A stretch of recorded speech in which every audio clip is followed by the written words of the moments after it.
avec un domaine de mesure aussi large. On sait descendre très très bas en termes de limites de quantification, ce qui aura toute son importance pour la deuxième partie de l'étude, qui est le dosage de la concentration libre, qui normalement est à plus basse concentration que la totale. Donc voilà.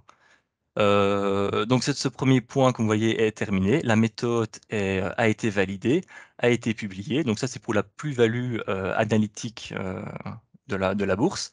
Après, au niveau de l'implication de cette méthode de dosage, eh bien, ça fait maintenant, j'arrive plus à passer l'outil, hein, voilà. Ça fait maintenant 1 an et demi que cette méthode est en routine. Et est-ce qu'il y a eu un impact au niveau clinique également? Est-ce que le laboratoire a pu contribuer à l'amélioration de la thérapie chez les patients tuberculeux?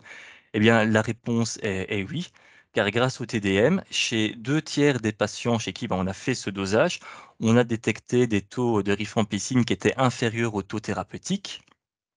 Et d'ailleurs, c'est des patients pour lesquels l'évolution clinique était défavorable. Et ensuite, après ce TDM, il y a eu adaptation posologique. 100% de ces patients ont atteint dans un second temps alors des taux qui étaient efficaces et une grande partie ont évolué favorablement au niveau clinique. Donc voilà, il y a eu, grâce à la bourse, une plus-value analytique et ensuite une plus-value du laboratoire pour la clinique. Pour la seconde partie, comme je disais, qui est plus de la recherche, c'est investiguer la liaison protéique de ces antituberculeux, parce que la méthode que je vous ai montrée là dose la concentration totale des antibiotiques, mais dans un certain nombre de cas de figure, cette concentration totale peut ne pas être le reflet de la concentration libre chez les patients. Et donc, pour vous expliquer en 2 mots ce que c'est, donc, on administre un médicament au patient qui se trouve au niveau circulant chez ce dernier. Il y a un équilibre qui se forme entre une forme libre et une forme liée aux protéines circulantes, qui sont des protéines porteuses. C'est principalement l'albumine et l'alpha-1-glycoprotéine acide.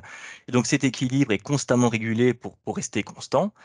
Et seule donc cette partie du médicament qui est libre, enfin qui est non lié aux protéines, est donc libre et disponible pour aller diffuser vers le site de l'infection et exercer l'activité pharmacologique du médicament. Et donc, finalement, le dosage que l'on remet, c'est la concentration totale et ce n'est pas réellement ce qui est actif chez le patient. Or, un patient qui a une tuberculose, il aura tendance, si elle est active, à devenir dénutri. Donc, il y aura un impact sur la synthèse des protéines, principalement sur l'albumine, qui est la principale protéine porteuse, comme je l'ai dit. Et donc, chez ces patients dénutris, potentiellement, le taux de liaison pourrait diminuer, donc la fraction circulante pourrait être beaucoup plus haute, pourrait donc avoir un effet potentiellement toxique et donc surtout la concentration totale dans ce cas-là ne serait plus un reflet adéquat de la concentration libre. D'où l'importance de l'investigation de cette population particulière.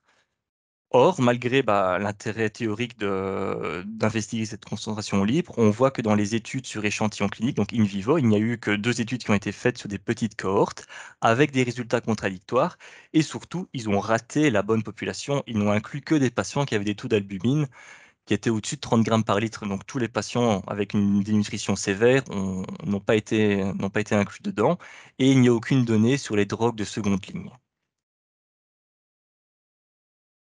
Donc ce qui veut dire qu'il y a un réel intérêt pour nous à aller étudier cette liaison protéique chez les antituberculeux. Mais donc pour ce faire, il fallait quelques prérequis méthodologiques. C'est que la méthode, je l'ai validée sur du plasma. Or, si on veut aller chercher la concentration libre, eh ben, c'est soit via la dialyse ou via l'ultrafiltration, mais donc on va se retrouver avec d'autres matrices, des tampons PBS pour la dialyse, un ultrafiltrat pour l'ultrafiltration.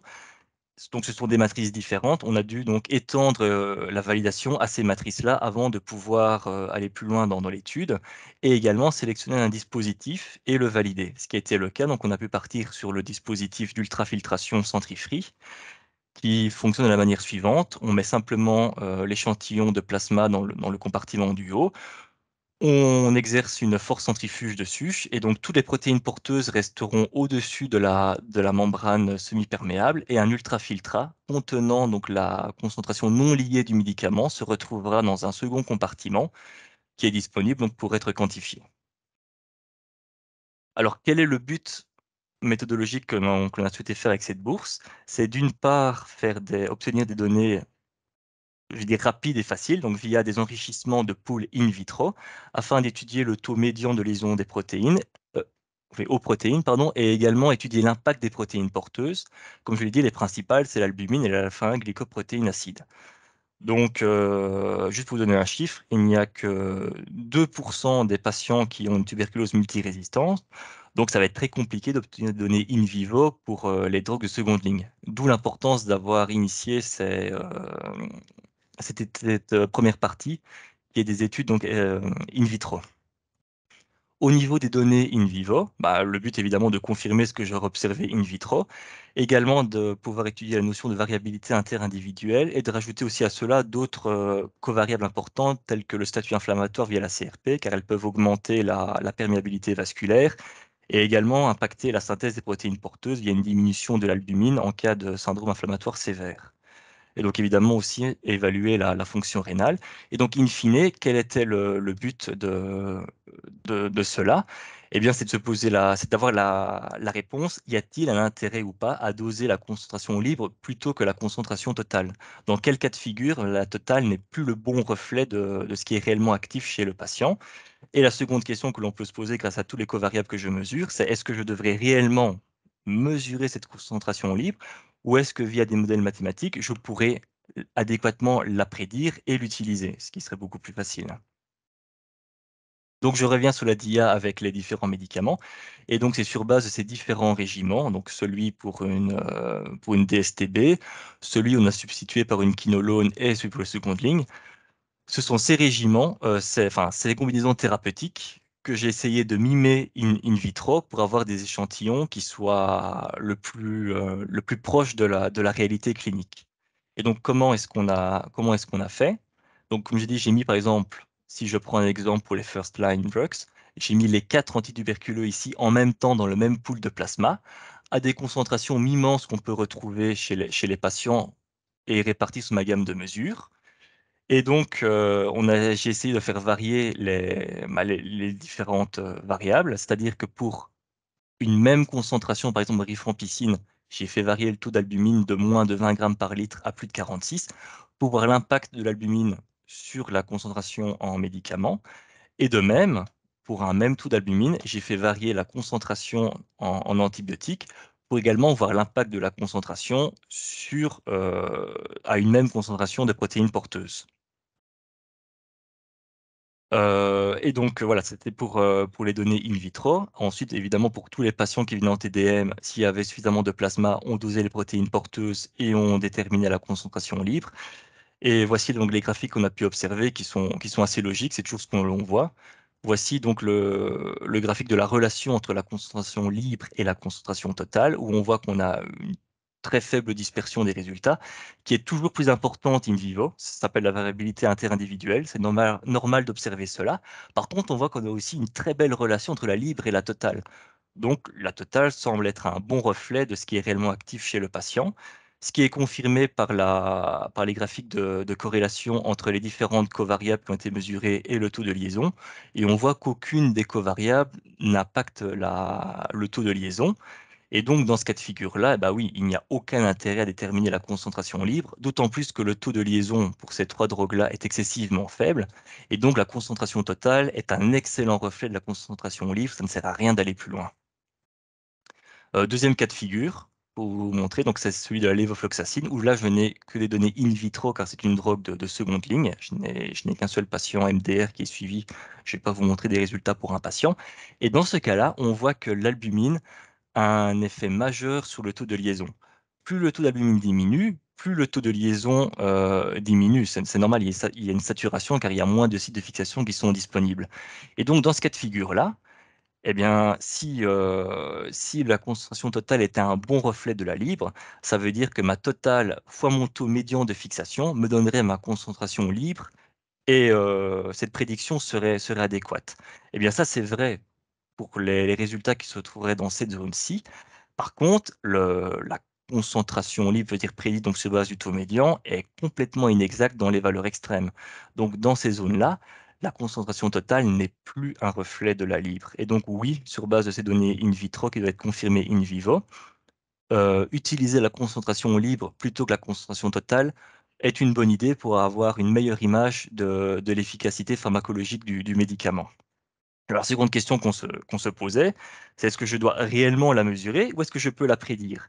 Et on voit que par contre, si je normalise ce taux de fixation par le taux d'albumine, eh bien, je réussis à parfaitement prédire ma concentration libre par rapport à celle qui est réellement mesurée, avec une incertitude qui est excessivement faible sur mon domaine de mesure. Et donc, en conclusion, bah oui, nous pouvons utiliser, enfin, il y a une plus-value à utiliser la concentration libre, mais par contre, pas d'intérêt de réellement la déterminer, on peut la prédire. Bon, évidemment, à confirmer in vivo, parce que la variabilité individuelle peut être beaucoup plus grande, et donc, dans ce cas-là, peut-être que le modèle prédictif ne serait plus adéquat et on devrait utiliser la concentration libre mesurée. Dernier cas de figure, celui de la rifampicine. Vous voyez que donc, de nouveau, l'albumine a un très fort impact sur enfin, sur le taux de liaison, mais qui se répartit par un cut-off en fait, d'albumine. Tout ce qui est au-dessus de 30 grammes par litre, il y a un très faible impact. Et dès qu'on arrive chez des patients, tiens, ah oui, je fais me trompe dans les flèches, pardon. Donc c'est ça, donc voilà, excusez-moi. Donc le taux d'albumine a un très fort impact à partir d'un seuil cut-off. C'est-à-dire qu'au-dessus de 30 grammes par litre d'albumine, l'impact est vraiment mineur. Et, euh, et dans ce cas-là, faire intervenir le taux de liaison, faire intervenir le taux d'albumine n'a pas d'intérêt. Par contre, une fois que l'on descend en deçà de 30 grammes par litre, l'impact est vraiment massif sur ce taux de liaison. Et donc, dans ce cas-là, oui, de nouveau, comme pour la Levo, il y a un réel intérêt à déterminer la concentration libre par rapport à la concentration totale, qui sera donc un très mauvais reflet de ce qui est réellement disponible chez le patient pour aller diffuser.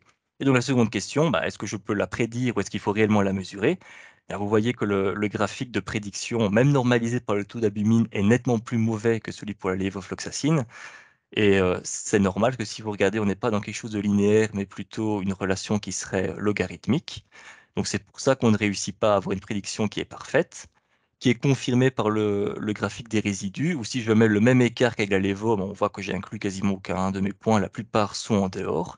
Et donc, pour cet antituberculeux-là, qui en plus est l'une des pierres angulaires du traitement, eh bien pour le patient qui est en tuberculose active avec une dénutrition, donc une albumine inférieure à 30, oui, il y a, je pense, un réel intérêt à déterminer la concentration libre plutôt que la concentration totale qui serait un reflet inadéquat. Et donc de nouveau, à confirmer in vivo, car jusqu'à maintenant, dans ces données-là, je n'ai que 2 patients qui sont avec des taux d'albumine inférieurs à 30. Tous les autres patients que j'ai, donc j'en ai inclus 15 pour le moment, les 13 autres patients ont des taux d'albumine qui sont supérieurs à 30. Et donc dans la relation qui est moins intéressante entre binding et albumine. Alors, en conclusion, donc ce qui a été fait, j'ai des résultats in vitro, évidemment, pour toutes mes molécules, avec du spiking qui va mimer des échantillons cliniques, car je vais mettre dans ce spiking les mêmes drogues que ce que j'aurai dans le plasma des patients. Au niveau des résultats in vivo, j'ai ce qu'il faut pour 3 des drogues de première ligne. Pour la rifampicine, il me manque des données pour... ah non, pardon, j'allais plus loin. Donc j'ai ce qu'il me faut pour les 3 drogues-là. Pour la rifampicine, j'ai également des données adéquates pour tous les patients qui ont un taux d'albumine supérieur à 30. Par contre, ce qu'il me manque, bah, c'est toutes des données pour les drogues de seconde ligne, in vivo, et également, comme je le disais, pour des patients qui seraient dénutris avec des taux d'albumine inférieurs à 30. Euh, voilà, c'est ce qui me manque pour pouvoir confirmer ce que j'ai observé in vitro. Voilà. Magnifique séminaire, David. Merci beaucoup. Est-ce qu'il y a une question dans l'Assemblée?